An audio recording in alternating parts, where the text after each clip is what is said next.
Category Mythbuster. Word count target. 1500 Sien Summit words. Serial. Lucia Manish Kumar has been in Japan for roughly 30 years. He opened his Indian curry restaurant in Saitama Prefecture 18 years ago. His children were born there. They went to Japanese schools. They don't speak Hindi with any particular fluency. Japan is in every meaningful sense the only home they have ever known. In early Ichan Arsaluk, Japan's Immigration Services Agency rejected Manisha's visa renewal. He was told in effect to go back to India. His crime was not having Shrizotuandar in capital. Japan has looked in Susu million unfilled jobs projected by Nissan Sishiden. Its working age population shrinks by about 1 million people every year. In the same month that Manisha's renewal was denied, the government announced plans to admit 18 million foreign workers. The Minister of Justice called it a new chapter in Japan's relationship with global talent. The chapter is real. The relationship is more complicated. The business manager visa has existed in some form since the 1990s. It was designed for a straightforward purpose: allow foreign nationals to come to Japan, start or run a business, and build something here. The original requirements were deliberately modest. Minimum capital of 5 million yen, about 10,000 $, a registered office, and evidence of a viable operation. Thousands of people used it exactly as intended: curry houses, export trading firms, language schools, ITT consultancies. By mid-2000s, roughly 12,000 people held it. That On October 16, the Ministry of Justice changed the rules. The minimum capital requirement jumped from Wu million yen to Sanchi million yen. At current exchange rates, that is approximately Sushi $1, roughly 6 times the previous threshold and more than twice the median household income in the United States. The reform also added a requirement to employ at least one full-time Japanese national or permanent resident, a Japanese language certification at JLPT N2 or equivalent level, 3 years of documented management experience, and a prohibition on running the business from a home office. Every one of these requirements would be unusual for a small business. Together, they describe a company that already exists.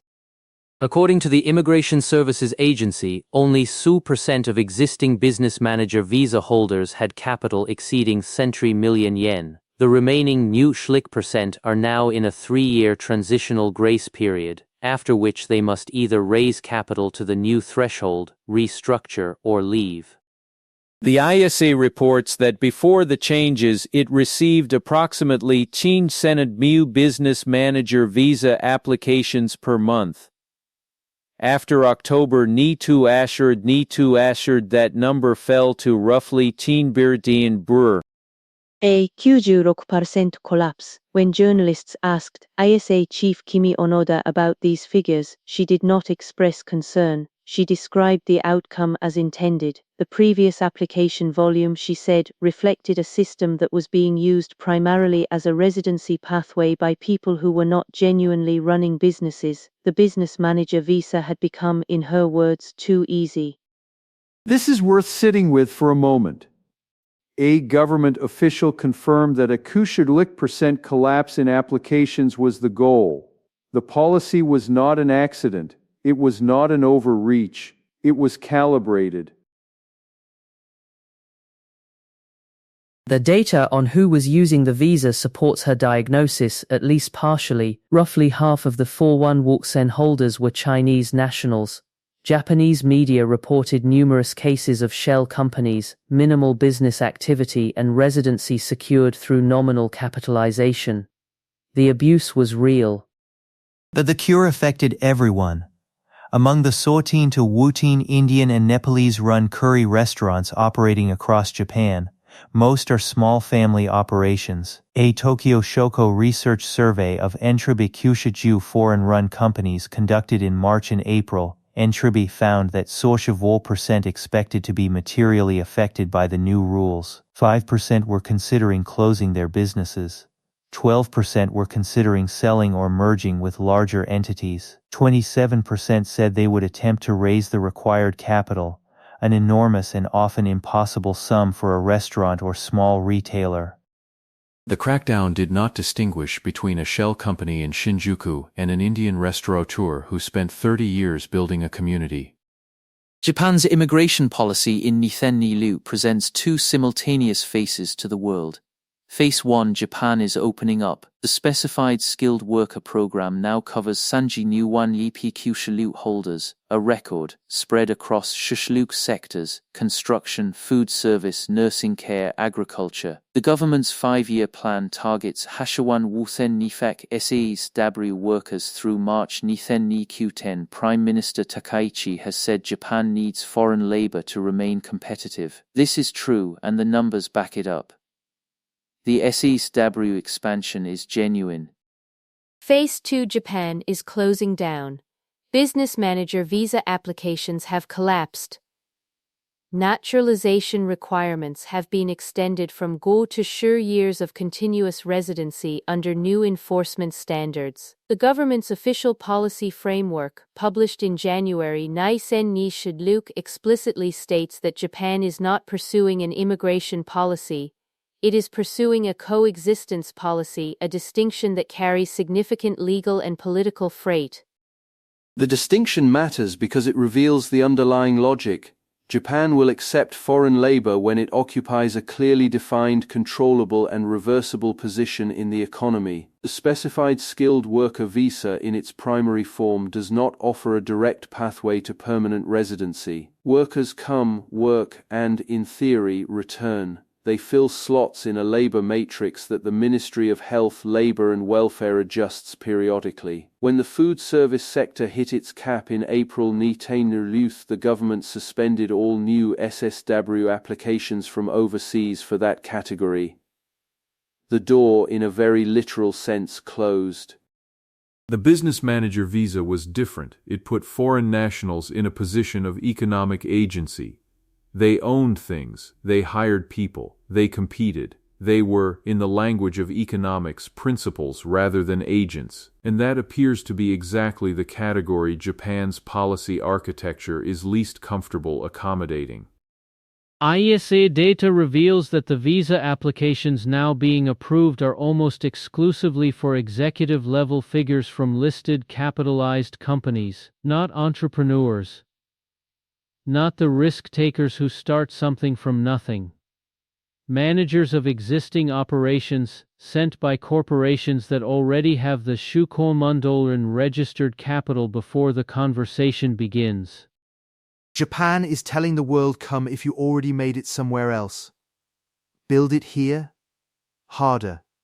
As we explored in episode Sanjasuth, this contradiction isn't new. Japan's immigration apparatus has operated on strategic ambiguity for 3 decades, relabeling labor as training, temporary as permanent, workers as trainees. The business manager visa collapse is the same logic applied to entrepreneurship. Japan will use what foreign capital builds elsewhere. It is far more cautious about letting that capital build here. The immediate casualties are people like Manish Kumar running a restaurant in Saitama with roots 3 decades deep, now being told that his family's future in Japan depends on finding rewrote tubondorlin capital that a curry restaurant does not generate. The longer-term casualties are harder to count but more significant. Small foreign-owned businesses create 2 things that Japan's labor program cannot replicate: tax-paying economic relationships and community anchors. An Indian restaurateur who employs 2 Japanese part-timers, pays consumption tax, contributes to local business associations, and sends children through the Japanese school system is embedded in Japan's social and economic fabric in ways that a rotating SSW worker by design is not. When that person leaves or is pushed out, the economy loses not just one business but an entire web of connections. Japan's demographics are not improving. The JIRPT projects a labor shortage of 6.00 million workers by 2016. By 2030, the working age population will have shrunk by another 17 million. The specified skilled worker program addresses part of this gap. It does not address entrepreneurial capacity, business formation, or the kind of bottom-up economic activity that immigrant communities have historically provided in every developed country that took them seriously.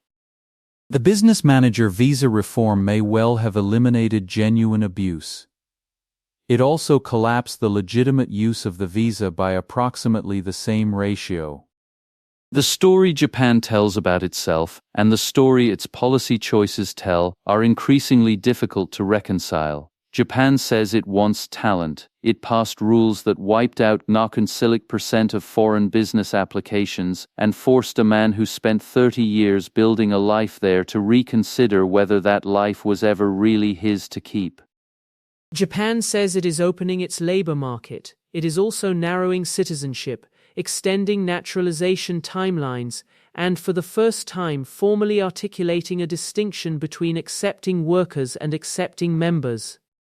This is not a mystery, it is a choice. Japan's political leadership is responding rationally to an electorate that polls against immigration even as its economy depends on it. The math of demographics keeps delivering the same answer. The political system keeps finding ways to answer the question without quite answering it. At some point, the scissors close faster than the workarounds can follow. Japan has a 3-year grace period on the business manager visa. Its demographics don't come with one. Sources: The Japan Times, Baker McKenzie, KPMG Immigration Flash Alert, Tokyo Shoko Research, Immigration Services Agency Press Conference, ISA Chief Kimi Onoda, Japan International Labor Foundation, JILPT Projections, East Asia Forum, The Diplomat.